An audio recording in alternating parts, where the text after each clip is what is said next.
Thanks for downloading a 3CR podcast. 3CR is an independent community radio station based in Melbourne, Australia. We need your financial support to keep going. Go to www.3cr.org.au for more information and to donate online. Now stay tuned for your 3CR podcast.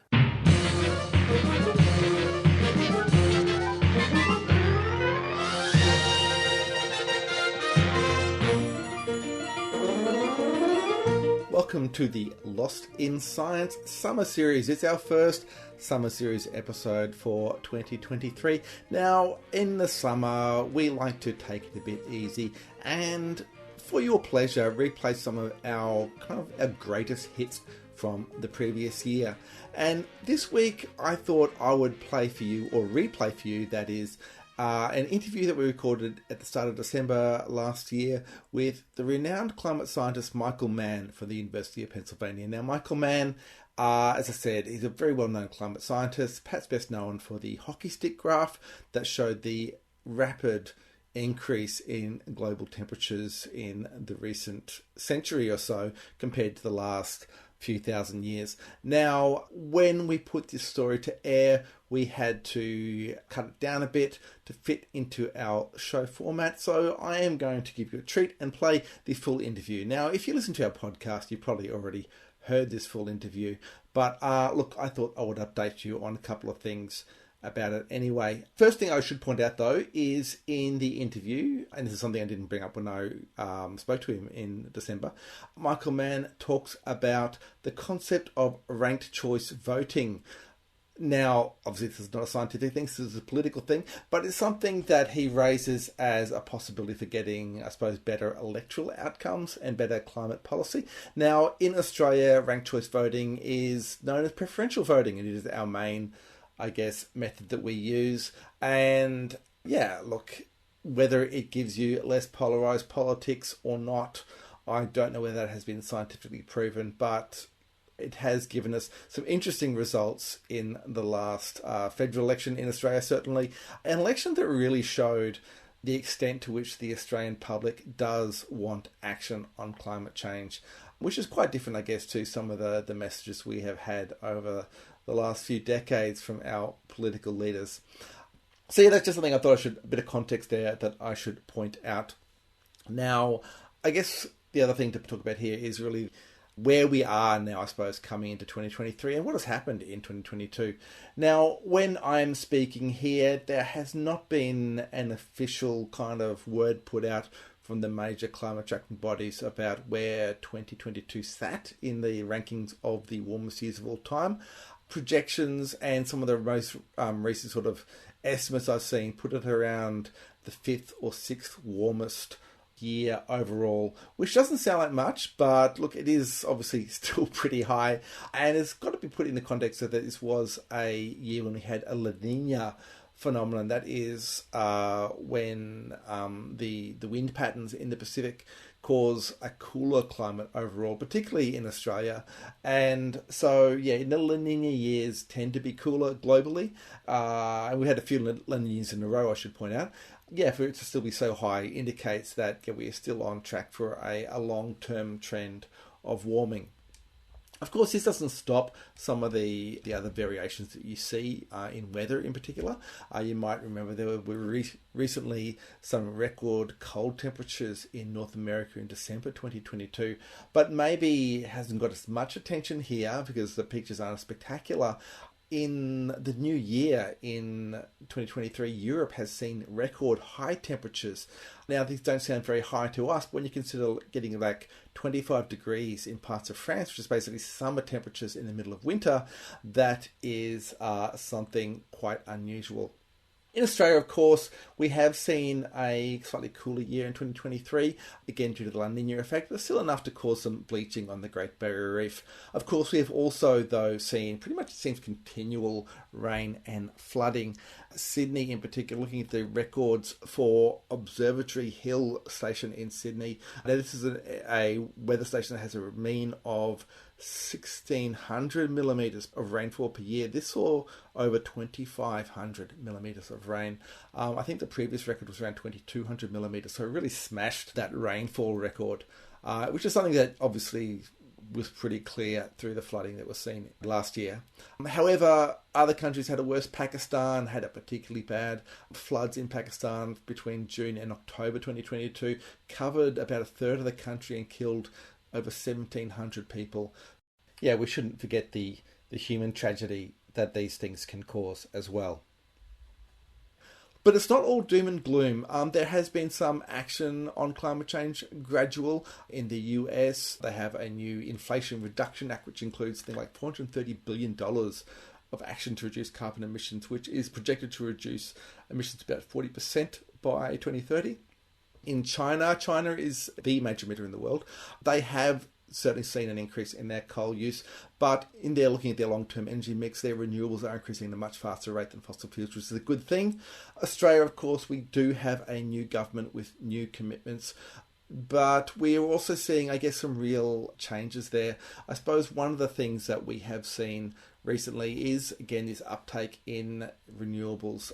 And I think the most notable thing that stood out for me was that in one of the first weeks in December, South Australia basically had over 100% of its energy coming from wind and solar power, which is quite an achievement and a bit of a record for renewable energy here. So look, it is not all bad news, as you'll hear Michael Mann telling you in the interview. There is reason to hope and not give in to what seems like the impending doom of the climate crisis. And Michael Mann, I should point out, is coming to Australia this year. I keep getting that wrong, to talk about these topics. So yeah, look, stay tuned and you'll find out all about it.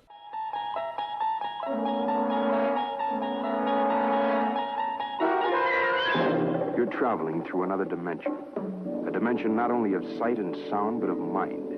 A journey into a wondrous land whose boundaries are that of imagination. That's the signpost up ahead. Your next stop. Lost in Science.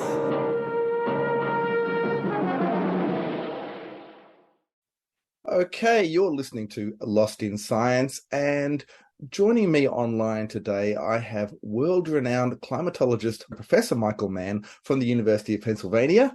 Now, Professor Mann has previously been the lead author of the Intergovernmental Panel on Climate Change, as which he shared part of the Nobel Peace Prize. He is perhaps most famous for the hockey stick graph that shows the rapid increase in global temperatures due to human carbon emissions. Now, next year in 2023, he will be touring Australia and New Zealand to talk about the next steps in combating climate change. And yeah, he joins us today to give us a bit of a preview of that. Thanks for joining us, Michael. Thank you, Chris. It's great to be with you. Now, you've been working in climate a very long time, I'm sure. How did you yourself first become convinced that human-produced carbon emissions were affecting the global climate? Yeah, so I've been at it for a few decades now. It's hard to believe, but all the way back in the late 1980s and early 1990s, I was doing my PhD originally in physics, and then I decided to actually switch into the Department of Geology and Geophysics at Yale University because I was interested in applying the physics and math that I had learned to work on sort of a big picture problem. And at the time, one of the big picture problems left to solve was modeling Earth's climate system. So it seemed like a great physics problem to me. That's how I got into it. And one thing sort of led to another. Eventually, we ended up analyzing what are known as proxy records, like tree rings and corals and ice cores, to literally reconstruct the past changes in climate to provide a context for the warming that we've seen. And honestly, both my PhD advisor and I, at the time, were sort of skeptics.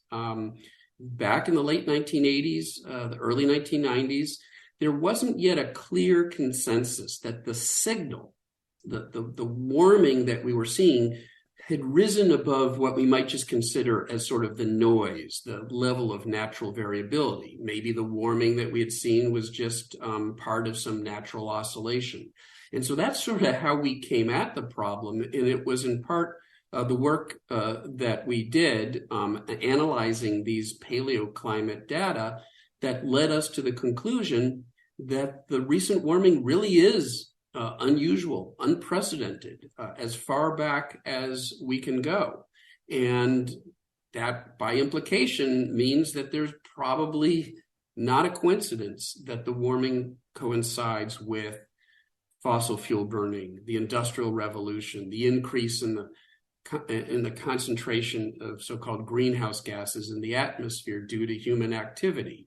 So you might say that I sort of started out a skeptic, and by the mid-1990s, in part because of my own work, but also because of all of the other lines of evidence that were sort of coming to the surface, I became convinced, as did my PhD advisor at the time, that human-caused warming was here, that we could indeed now see the signal of human-caused warming of the planet emerging from the noise of natural climate variability.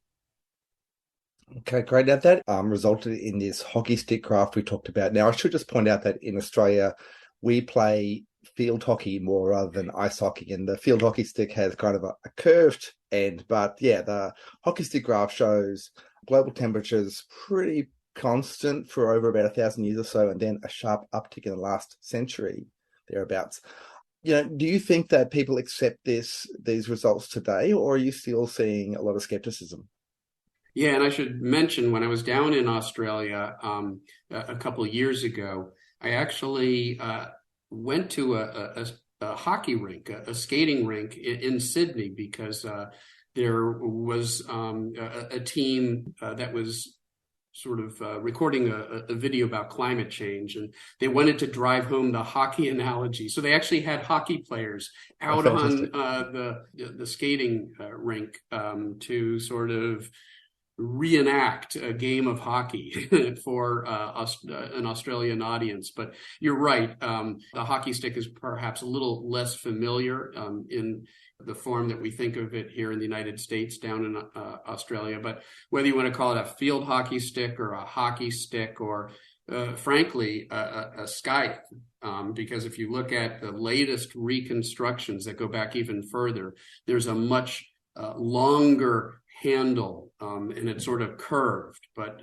there is the unmistakable blade of the hockey stick. The warming that we've seen over the past century, which is unprecedented as far back as scientists can go now. In the most recent report of the UN Intergovernmental Panel on Climate Change, or IPCC, they presented a much longer hockey stick, which is to say that we can now go back further, and as far back as we can go now, thousands of years, there is no precedent for the abrupt warming of the past century. And the blade itself has gotten longer because, 2 decades ago, in the late 1990s, it wasn't as warm as it is now. So the blade is getting longer. The handle has been extended further back. And so it is now the consensus, based on dozens of studies, that the warming that we're seeing now is unprecedented. As far back as we can go, that rate of warming has no precedent in the past that we can find. And we know that it can't be explained by, say, chance events or natural variability. It's due to fossil fuel burning. It's due to us.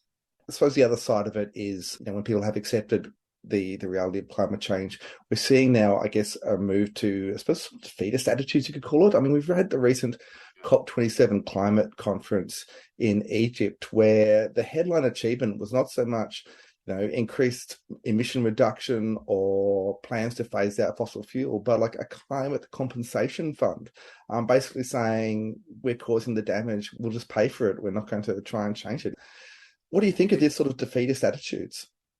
Yeah, this was one of the central topics in my last book, The New Climate War, much of which I actually wrote when I was on sabbatical in Australia during the Black Summer. I happened to be there in Sydney to witness that devastation, and it impacted the way that I wrote, the way that I viewed the climate crisis myself. It really impacted me. And one of the things that I talked about was, as denial becomes untenable, and if you were in Australia, that summer, you couldn't deny climate change any longer. Even the Murdoch media empire in Australia was backing away from their denial, because it was just clear to the person on the street that not only is climate change real, but we're seeing the consequences. We were seeing the consequences that summer in the form of unprecedented heat and drought and bushfires that blanketed the continent. And so it can't be denied anymore. But, the vested interests, polluters, the fossil fuel industry, they haven't given up.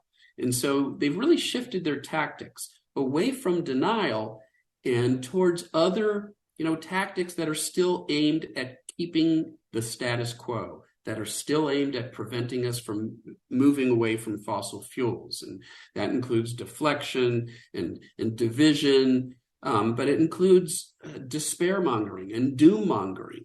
Ironically, if they can convince us it's too late to do anything about the problem, then it potentially leads us down the same path of inaction as outright denial. And so this is one of the real obstacles now, doomism, this idea that it's too late to do anything. And you're absolutely right. There were aspects of the most recent climate conference of the party, COP27, as it's called, the UN climate conference in Sharm el-Sheikh just weeks ago. There was some disappointment. Now, let's be clear that it was great to actually have, at COP27, an Australian government that at least was working with the rest of the world, that recognizes the importance to lead on climate. And the Australian climate negotiator, Christopher Bowen, I think is his name, actually led a task force on what's known as harm and damage. But the fact that a lot of countries, especially the developing world, has already sort of experienced the devastating impacts of climate change. They don't have the infrastructure that we have in the industrial world to sort of protect themselves against the floods and the heat waves and the wildfires and the superstorms. And so they're feeling many of the worst consequences. And so there's this fund, loss and damage fund, to help developing countries deal with the impacts that they're already suffering through. And Australia, Christopher Bowen, the climate negotiator, actually led that effort. And so Australia played a really important role with that. But you're right, it's sort of a double-edged sword, isn't it? Because the more concessions we make that we need to sort of adapt to the harm and suffering that we're experiencing, there's the possibility that distracts from the greater task, which is to prevent additional harm. And there's no question we need to adapt to those impacts that are now unavoidable, but we have to prevent those impacts that are still preventable, because if we continue with business as usual, burning of fossil fuels and warming of the planet, we will exceed our adaptive capacity. Australians understand that increasingly. That continent with the floods and the wildfires, we can imagine an unlivable world where extreme weather events make it uninsurable to build a home in large parts of the country. So we have to recognize that, yes, it's important to instill resilience, to adapt to the impacts we're already feeling, and especially to help the developing world, the global south, who had the least role in creating the problem and are suffering the greatest consequences, to provide resources to them to deal with that. That's all important. And that was one of the breakthroughs at COP27. But the breakthrough we didn't see was a ratcheting up of the commitments by the United States, by Australia, and all the other countries, our commitments to decarbonize our economies, to move more rapidly away from fossil fuel burning. So there's still a lot of work to be done there. I think we're lost. We're not lost. Not even any short-range radio signals yet? Except for a single, very powerful radio emission. Of course, a transmitter of that sort isn't exactly standard equipment. Science and technology must be absolutely mind-boggling. Of course, it's mostly on the theoretical side. Well, so far. Across Australia on the Community Radio Network, you're listening to Lost in Science. Yes, you're listening to Lost in Science. We're talking to climatologist Michael Mann about climate science and policy. You talked about coming over here during the Black Summer bushfires. Now, this year we, of course, have seen record floods, like constant floods in some parts of the country, it feels like. How do people reconcile these two, like, seemingly opposite effects of climate change? Yeah, there's actually a sequence that I show in my standard climate change public lecture from Australia, from New South Wales, in fact, because it's the contrast between the devastating wildfires that we saw during the Black Summer, and then, a year and a half later, the devastating floods. You probably have seen that video of a house floating down a river, just sort of remarkable fluctuations from one extreme to the next. And the critics will say, well, you're climate scientists, you can't make up your mind. Which is it? Is it the heat and the drought and the wildfires, or is it the floods? The answer is it's both. We actually expect greater extremes at both ends of the hydrological spectrum for a basic reason. When it's hotter and drier, you get worse drought, and summers in general are getting hotter and drier. So you get the worst droughts, and the heat combines, with that drought, and you get the bushfires. But when you get those winter rains, and in California, we will still get those winter rains, even though we have devastating wildfires in the summer. In Australia, we will still get those winter rains. And when those winter rains come, so when the conditions in the atmosphere are conducive to getting rainfall, you get more of it because the atmosphere is warmer, it can hold more moisture. So if you get that sort of upward motion that allows you to produce rainfall, you're going to get more of it. So a warmer atmosphere, when it is raining, produces more rainfall, more of those flooding rains.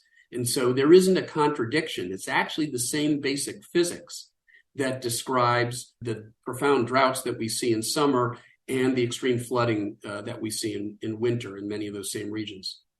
That's great. Yeah. As a physicist myself, I like to hear it attributed to basic physics.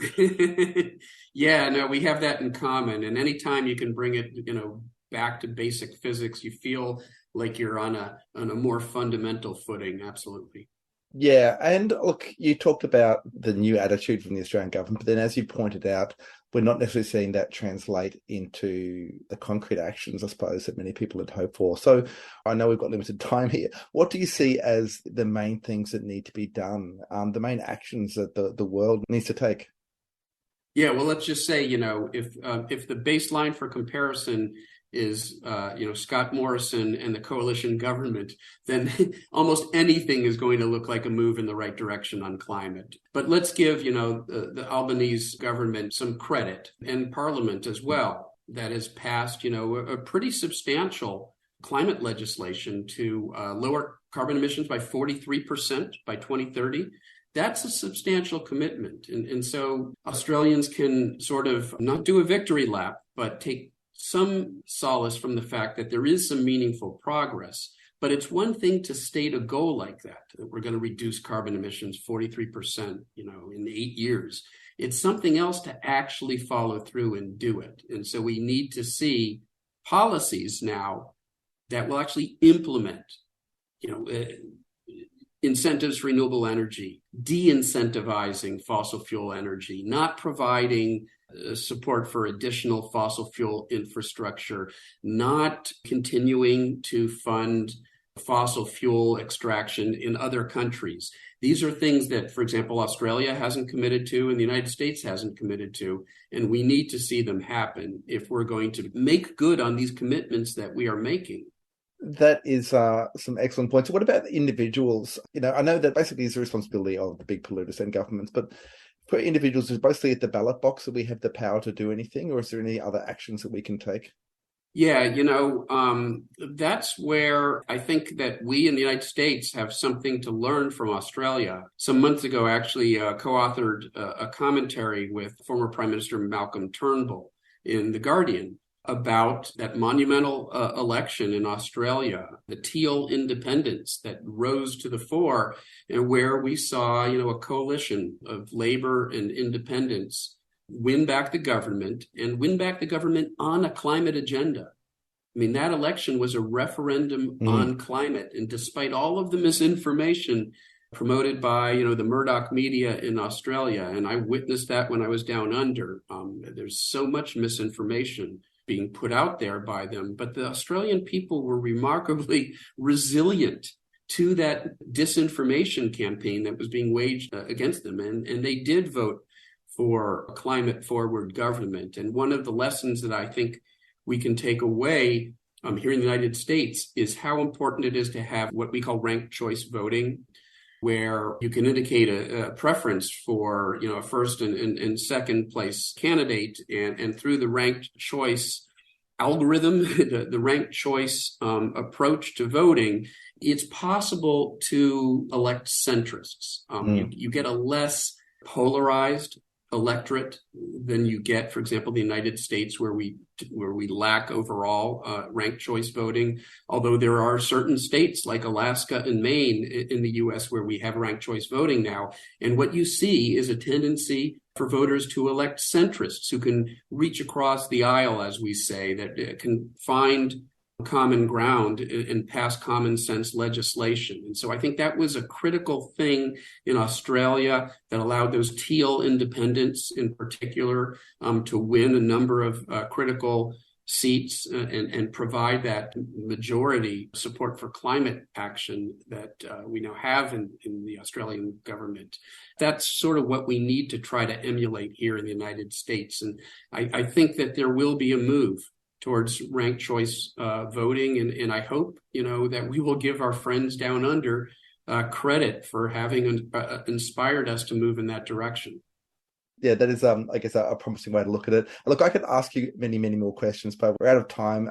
But fortunately, as I said, you are coming to Australia and New Zealand next year to discuss a lot of these ideas and what can be done about climate change. I believe it is May and June you will be touring New Zealand and Australia. Tickets on sale at thinkinc.org.au. That's thinkinc.org.au. And yeah, look, we hope to see you again here and hear more from you.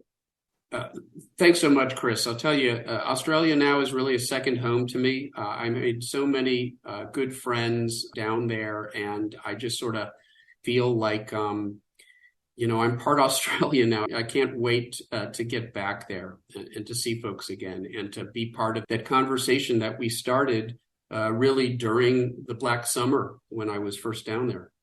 Yeah, well, we look forward to seeing you too. Thanks for joining us, Professor Michael Mann. Thanks so much, Chris.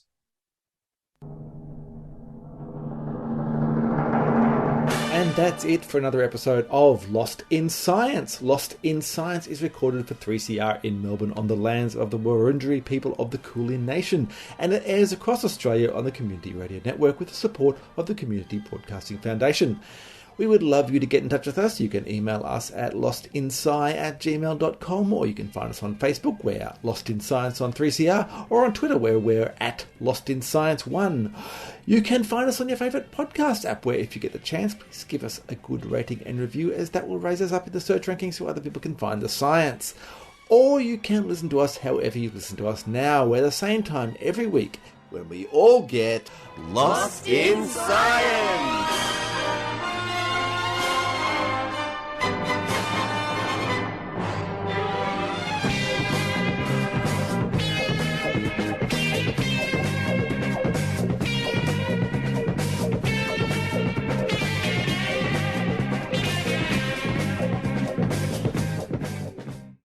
Thanks for listening to a 3CR podcast. 3CR is an independent community radio station based in Melbourne, Australia. We need your financial support to keep going. Go to www.3cr.org.au for more information and to donate online.